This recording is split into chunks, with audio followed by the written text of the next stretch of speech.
nakabenta ki khobor ke baman kasngi subscribe yo Antor News. Kublai phi baro kini long ki khubor bam takasngi.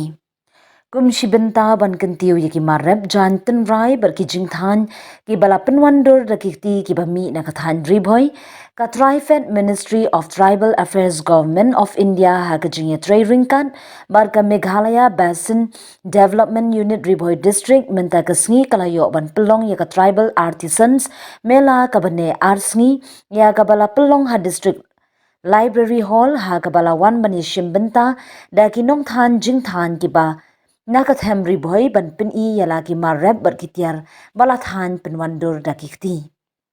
Habakran Shakilat Pathai Kubor Om Prakash Deputy Manager ka Trifed Ministry of Tribal Affairs Ulaong ba ka jingthmu jongkane ka mela ka longban ailat yaki nongshna jingshna bad kinong penmi yaki marrem ba kinyo yakalat ban penpau prathei yaki mar ki mata jongki bad nakalyang katanan Trifed kanyarap ban ra yaki marrem ban pensaphyang shabar ka jylla.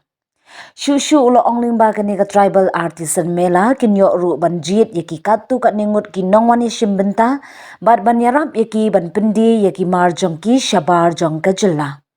Bad ulo ongru yaki tu ki bam sha jit nakaliang ka Trifed Tribal Affairs kin ay yaki jinghikai shaki. Ba kumno ba kinang pentebet shu ban say yaki marrep jongki ha karukom ka bakham itinan. Hagani kasngi lawan bani shimbenta da ki katu kat ningut kinong thanjan tenrai bar kinong shna jingshna.